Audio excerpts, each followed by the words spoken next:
بسم اللہ الرحمن الرحیم الحمد للہ وکفی وسلام علی عباده الذین اصطفى اما بعد اعوذ باللہ من الشیطان الرجیم بسم اللہ الرحمن الرحیم وذروا ظاہر الاثم وباطنہ صدق اللہ العظیم۔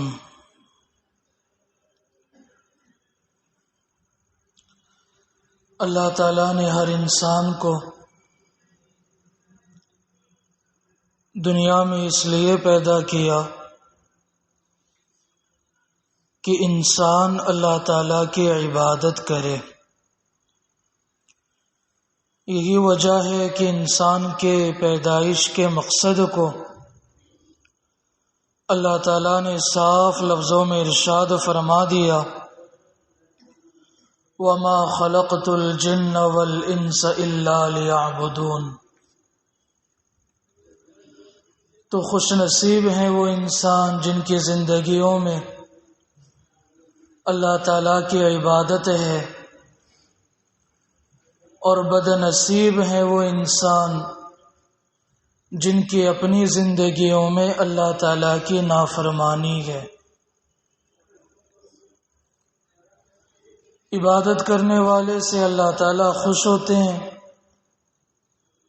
اور گناہ کرنے والے سے اللہ تعالیٰ ناراض رہتے ہیں۔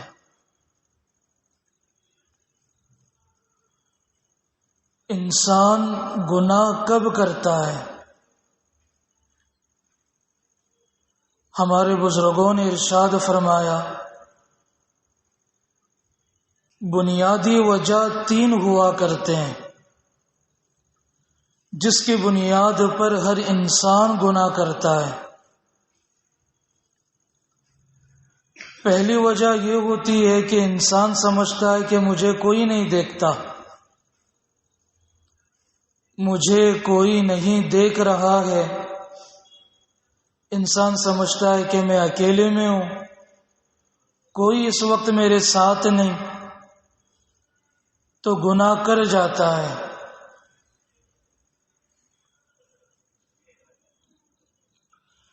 اسی طرح انسان یہ بھی سمجھتا ہے کہ میں اس وقت جو گناہ کر رہا ہوں کسی کو نہیں پتا، کسی کو معلوم بھی نہیں ہوگا۔ جب ذہن میں اس طرح باتیں آتی ہیں تو انسان گناہ کر جاتا ہے۔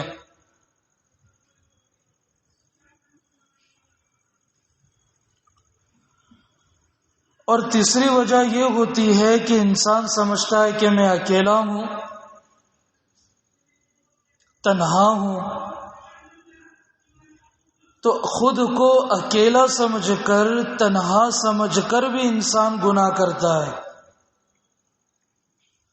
تو انسان سے بنیادی طور پر گناہ ہونے کی 3 وجوہات۔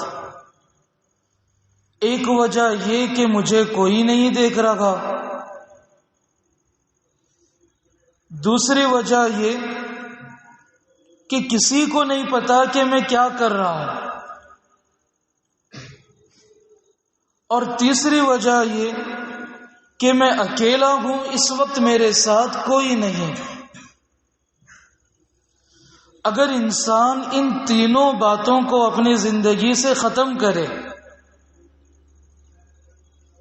کہ اللہ تعالیٰ مجھے ہر وقت دیکھ رہے ہیں، اللہ تعالیٰ ہر وقت مجھے دیکھ رہے ہیں، اللہ کی قسم ایسے انسان سے کبھی گناہ نہیں ہو سکتا۔ اور اگر نہ چاہتے ہوئے گناہ ہو بھی گیا تو فوراً اللہ تعالیٰ ایسے بندے کو توبہ کی توفیق دے ہی دیتے ہیں۔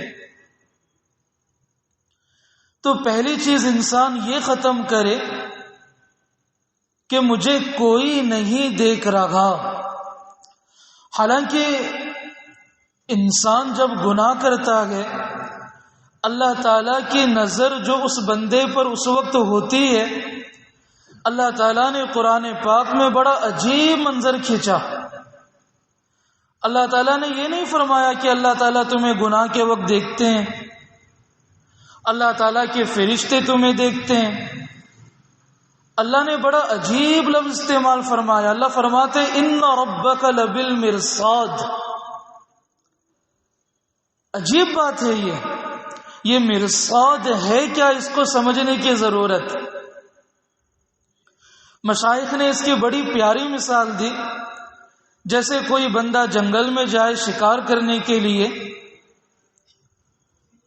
اور جب وہ چیز جس کے ذریعے سے انسان شکار کرتا ہے اور اس کا اپنا شکار بالکل قریب آ جائے، وہ دور سے جتنے غور سے دیکھے گا، چھینک آئے تو اپنے آپ کو بچانے کی کوشش کرے گا، کھانسی آئے تو کھانسی کو بچانے کی کوشش کرے گا، کھانسی پر قابو کی کوشش کرے گا، پلک جھپکنے بھی نہیں دے گا، بالکل غور سے کہ کب میرا شکار قریب آئے اور میرے پاس پھنس جائے۔ شکار کرنے والے کی نظر اپنے شکار پر جتنی گہری اور تیز ہوتی ہے، اس سے کئی گنا زیادہ اللہ تعالیٰ اپنے بندے پر نظر رکھتے ہیں کہ بندہ کس حالت میں کیا کیا کر رہا ہے۔ اس آیت سے اندازہ لگایا جا سکتا ہے کہ اللہ تعالیٰ کی اپنی نظر اپنے بندوں پر کتنی تیز ہوا کرتی ہے۔ ان ربک لبالمرصاد، اللہ فرماتے ہیں تیرا رب تو برابر گہری نظر کے ساتھ دیکھ رہا ہے، گھات میں گئے، یہ ترجمہ کیا ہے مفسرین نے۔ تو اپنے اندر سے سب سے پہلا یہ خیال نکالنا بہت ضروری کہ مجھے کوئی نہیں دیکھ رہا۔ ہمارے بزرگوں کی ساری محنتیں یہی مقام حاصل کرنے کے لیے کہ میرا اللہ میرے ساتھ ہر وقت ہے، اللہ مجھے دیکھ رہا ہے، اللہ مجھے دیکھ رہا ہے۔ اسی لیے ہم جو ذکر بالجہر کرتے ہیں، لا الہ الا اللہ، ذکر بالجہر، زور سے اللہ تعالیٰ کا ذکر کرنا، تو درمیان درمیان میں مشائخ کچھ جملے بھی یاد کرواتے ہیں۔ اللہ معی، اس کا بھی درمیان درمیان میں ورد کیا جائے۔ اللہ حاضری، اللہ ناظری، اللہ معی، اللہ میرے ساتھ ہے، اس کا ورد کراتے ہیں باقاعدہ۔ تو اپنے اندر سے سب سے پہلے یہ چیز ختم کریں کہ مجھے میرا اللہ ہر وقت دیکھ رہا ہے۔ اس لیے بعض بزرگوں نے اپنے متعلقین کو یہ بات بھی حکماً ارشاد فرمائی کہ اپنے گھروں کے دیواروں پر چھوٹا سا یہ جملہ لکھ دیا جائے، اللہ مجھے دیکھ رہے ہیں، اللہ مجھے دیکھ رہے ہیں۔ تو جب بندے کی نظر بار بار اپنے گھر کے در و دیوار پر پڑے گی اور اس جملے پر پڑے گی تو یہ کیفیت فوراً نصیب ہوگی، اللہ مجھے دیکھ رہے ہیں، تو گناہوں سے بچنا آسان ہے۔ تو سب سے پہلی چیز اس بات کو ختم کر دیا جائے کہ مجھے کوئی نہیں دیکھ رہا، اللہ مجھے دیکھ رہے ہیں۔ ایک شخص نے، ایک مرید نے اپنے شیخ سے آ کر شکایت کی، حضرت مجھے گناہ کرنے کی بڑی چاہت ہوتی ہے۔ تو بڑا پیارا جواب دیا شیخ نے، کہا کہ دل و جان سے اجازت ہے، جتنے چاہو گناہ کرو، لیکن ایک شرط یہ ہے کہ ایسی جگہ میں جا کر گناہ کرو جہاں تجھے تیرا رب نہ دیکھ رہا ہو، جہاں تجھے تیرا رب نہ دیکھ رہا ہو۔ کشمیر کے ایک بزرگ ہیں، میرے پیر بھائی ہیں، مجھ سے ایک مرتبہ کہنے لگے کہ آپ اپنے معمولات کا پرچہ بنائیں جو آپ اپنے دوستوں کو دیتے ہیں، تو اس میں ایک جملہ یہ ضرور لکھنا کہ جتنا چاہے گناہ کرنے کی اجازت، لیکن ایسے جگہ پر جا کر جہاں تجھے تیرا رب نہ دیکھ سکے۔ اب بتائیں دنیا میں کوئی ایسی جگہ ہے جہاں پر اللہ نہ دیکھے؟ ہو ہی نہیں سکتا۔ اسی لیے ہمارے حضرت شاہ حکیم محمد اختر صاحب رحمۃ اللہ علیہ بڑا پیارا شعر حضرت کا ہے، جو تو کرتا ہے چھپ کے اہل جگہ سے، جو تو کرتا ہے چھپ کے اہل جگہ سے، کوئی دیکھتا ہے تجھے آسماں سے۔ دیوار پر لگانے کے لیے میں نے یہ شعر بڑے خوبصورت انداز میں تیار کروایا، اگر کسی کو ضرورت ہو تو لے سکتے ہیں۔ الحمدللہ کافی جگہوں پر ہمارے دوستوں نے اپنے مکان پر، خانقاہوں پر، بعض دوستوں نے اپنے موبائل کے اسکرین پر بھی اسی کو لگایا، شعر کو، حکیم اختر صاحب رحمۃ اللہ علیہ کا، جو تو کرتا ہے چھپ کے اہل جگہ سے، کوئی دیکھتا ہے تجھے آسماں سے۔ تو اپنے اندر یہ چیز پیدا کریں کہ ہر وقت اللہ تعالیٰ مجھے دیکھ رہے ہیں۔ اور اسی طرح قرآن پاک کی ایک آیت ہے، یعلم خائنۃ الاعین وما تخفی الصدور، اللہ تعالیٰ آنکھوں کی خیانتوں کو بھی جانتے ہیں، اور جو کچھ تمہارے دلوں میں چھپی ہوئی چیز ہے اللہ تعالیٰ اسے بھی جانتے ہیں۔ اللہ تعالیٰ دلوں میں چھپی ہوئی چیزوں کو بھی، گرچہ ہم مسجد میں گوں، کلاس میں گوں، خانقاہ میں گوں، جماعت میں گوں، دینی ماحول میں، لیکن ارادہ یہ ہے کہ جب کبھی وقت ملے گا گھر پر تنہائی میں اس وقت وہ گناہ کروں گا، اللہ تعالیٰ اس چھپے ہوئے ارادے سے بھی واقف۔ یعلم خائنۃ الاعین وما تخفی الصدور، اللہ تعالیٰ اسے بھی جانتے ہیں جن باتوں کو تم نے اپنے دلوں میں چھپائے رکھا۔ ایک تو یہ نا کہ انسان گناہ کرے، اللہ تعالیٰ اسے جانتے ہیں۔ انسان کی اپنی اصلاح کے لیے یہ آیت کافی ہے کہ بندہ اس بات کا بھی استحضار رکھے کہ میرے دل میں جو خیالات آتے ہیں اللہ تعالیٰ ان خیالات سے بھی واقف، اللہ تعالیٰ ان خیالات سے بھی واقف۔ اسی طرح اللہ تعالیٰ نے قرآن پاک میں ایک جگہ پر ارشاد فرمایا، وَهُوَ مَعَكُمْ أَيْنَمَا كُنْتُمْ، تم جہاں کہیں رہو اللہ تعالیٰ تمہارے ساتھ ہے۔ بعض لوگ سمجھتے ہیں کہ ہم استاذ کے سامنے بڑے اچھے بنیں گے، ہم شیخ کے سامنے بہت اچھے بنیں گے، ماں باپ کے سامنے بہت اچھے رہیں گے، لیکن تنہائی بڑی گندی ہوا کرتی ہے۔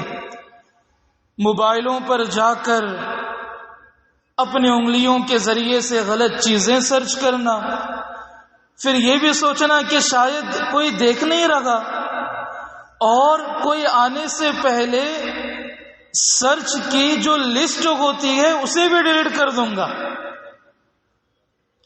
سرچ کی ہوئی چیزوں کی جو لسٹ ہوتی ہے اسے بھی میں ڈیلیٹ کر دوں گا۔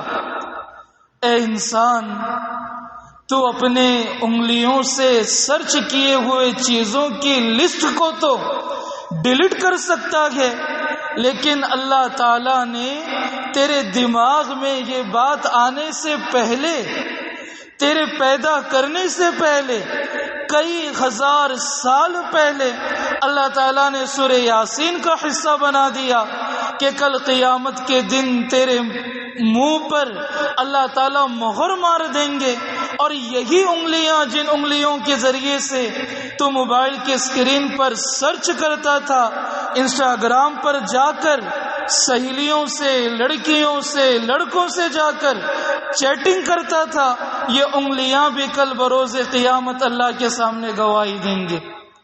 اللہ ہم نہیں چاہتے تھے کہ ہم تیری نافرمانی کریں، تو نے تو ہمیں پیدا کیا تھا اپنی عبادت کے لیے، یاد کے لیے، لیکن اس نے تو چھپ چھپ کر بظاہر اپنے بڑوں سے مخلصانہ تعلق رکھ کر چھپ چھپ کے گناہ کیا، اپنی انگلیوں کا غلط استعمال کیا، آنکھوں کا غلط استعمال کیا، اللہ آپ اسے نہ چھوڑیں۔ اور اللہ تعالیٰ نے قرآن پاک میں صاف لفظوں میں بھی کہا، پھر ایسے بندوں کا وہی حال، خودوگو پکڑو اور منہ کے بل گھسیٹ کر جہنم میں پھینک دو۔ اکثر کہتے رہتے ہیں، آج بھی کئی چھوٹے چھوٹے طلباء نے مجھ سے کہا کہ گناہ سے کیسے بچیں، گناہ سے کیسے بچیں۔ تو یہ 3 باتیں اپنے اندر پیدا کریں کہ میں اکیلا نہیں، اللہ میرے ساتھ ہے، وَهُوَ مَعَكُمْ أَيْنَمَا كُنْتُمْ۔ دوسری چیز، میرے دل میں، دماغ میں آنے والے خیالات سے بھی اللہ تعالی واقف ہیں۔ اور نمبر 3، میں جہاں کہیں پر بھی جا کر گناہ کروں، میں وہاں پر اکیلا نہیں ہوتا، بلکہ اللہ تعالیٰ مجھے دیکھ رہیں گے۔ میرا یہ خیال کرنا کہ مجھے کوئی نہیں دیکھ رہا، یہ میرا غلط خیال، یہ میرا غلط خیال۔ یہ 3 چیزیں اپنے اندر پیدا کریں۔ جس بندے کو یہ 3 چیزیں نصیب ہو گئیں، اللہ کی قسم اللہ تعالیٰ اسے ولایت کبریٰ نصیب فرمائیں گے۔ اللہ تعالیٰ اسے ولایت کبریٰ نصیب فرمائیں گے۔ اللہ میرے ساتھ ہے، اللہ کی معیت کا استحضار۔ سلسلہ نقشبندیہ میں تو مراقبہ معیت 16واں سبق ہے، 16واں سبق۔ لطیفہ قلب پر محنت کرو ایک عرصے تک، پھر لطیفہ روح پر محنت کرو، پھر خفی پر، اخفا پر، سر پر، پھر نفس پر، پھر قالبیہ پر، سلطان الاذکار کی محنت کرو، پھر تحلیل لسانی کرو، حبس دم کرو۔ محنت کرتے کرتے ایک لمبا مقام پانے کے بعد مراقبہ معیت، وَهُوَ مَعَكُمْ أَيْنَمَا كُنْتُمْ کا مراقبہ کرتے رہو۔ مشائخ چشتیہ بھی وَهُوَ مَعَكُمْ أَيْنَمَا كُنْتُمْ کا مراقبہ کرتے رہو، کرتے رہو، کرتے رہو، تب جا کر کہیں گھنٹوں، دنوں، سالوں، مہینوں کے بعد جو مقام نصیب ہو سکتا ہے، اس مقام کے لیے بس اپنے خیال کو اگر بندہ ایسا بنا لے کہ اللہ میرے ساتھ ہے، بس ہو گیا، وہ مقام مل ہی گیا، وہ مقام مل ہی گیا۔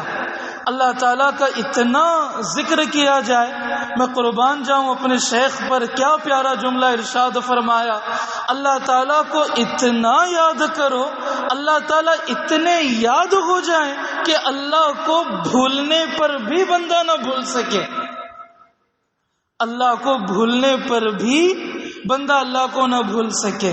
آج ہمیں اللہ کے لیے وقت نکالنا پڑتا ہے، ذکر کے لیے، ذکر کی مجلس ہفتے میں 1 مرتبہ، ذکر کا ٹائم کیا، فجر کی نماز کے بعد، اساتذہ کی ذکر کی مجلس کا وقت کیا، عشاء کی نماز سے پہلے۔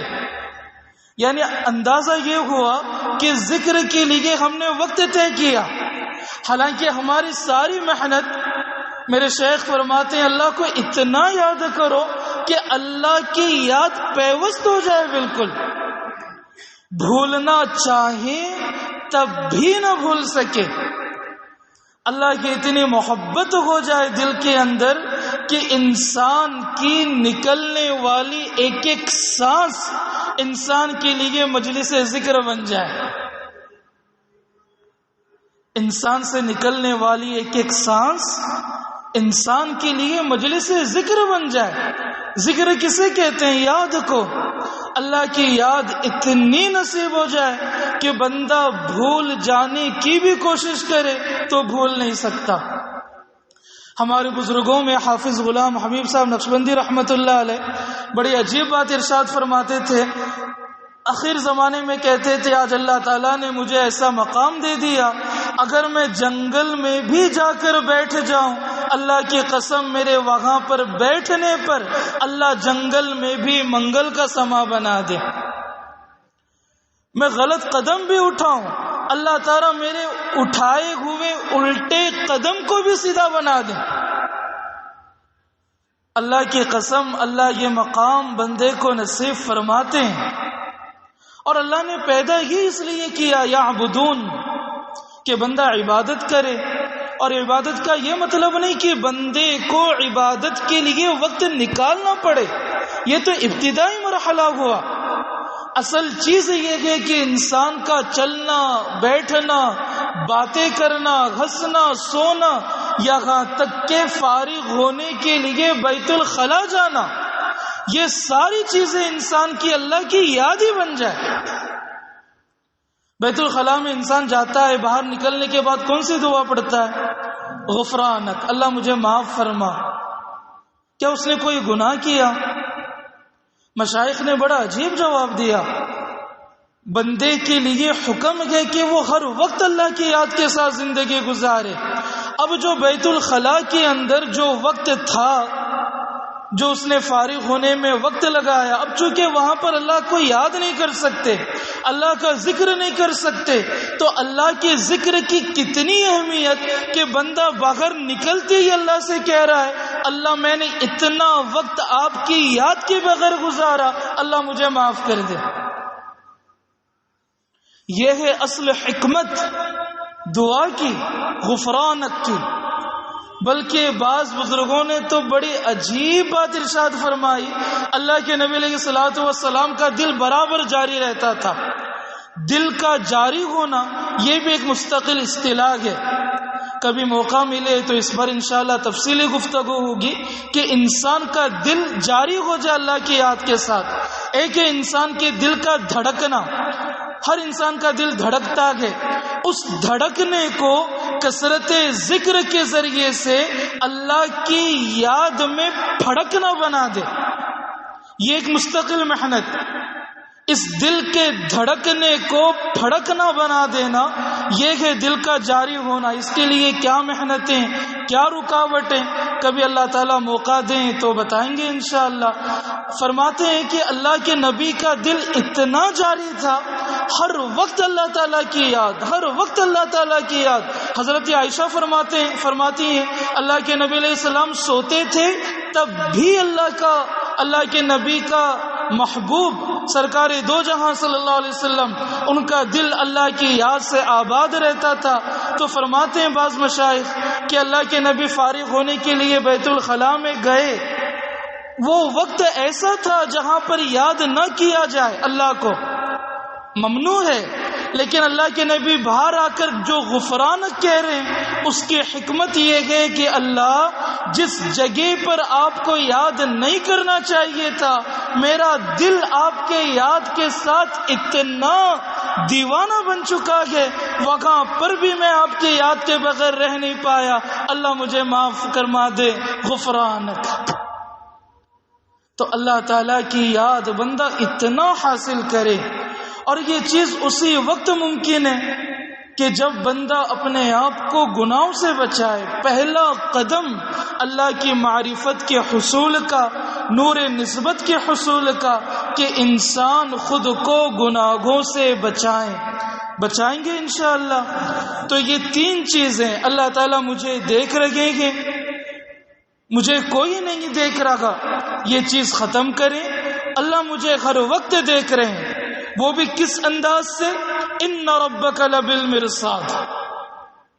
دوسری چیز، میں نے کیا کیا کسی کو نہیں پتا، میں کیا کروں گا کسی کو نہیں معلوم. یہ چیز بھی کبھی دماغ میں آنے نہ دیں. اور اس کا علاج قرآن پاک کی اس آیت کو، یعلم خائنۃ الاعین وما تخفی الصدور، اس آیت کو 3-4 مرتبہ پڑھ لیں، انشاءاللہ کیفیت بدل جائے گی. اسی طرح کہ میں یہ اکیلا ہوں، میں تنہا ہوں، کوئی یہاں پر نہیں، میں گناہ کروں گا تو کوئی مجھے نہیں دیکھے گا. جب بھی اس طرح کا خیال آئے تو فوراً یہ مراقبہ کریں، وَهُوَ مَعَكُمْ أَيْنَمَا كُنْتُمْ، تم جگہ کہیں بھی ہو اللہ تمہارے ساتھ ہے. اللہ تعالیٰ سے دعا ہے ان 3 چیزوں کو ہم اپنے اندر پیدا کریں.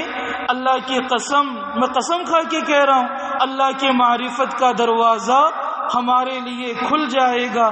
وآخر دعوانا ان الحمد للہ رب العالمین.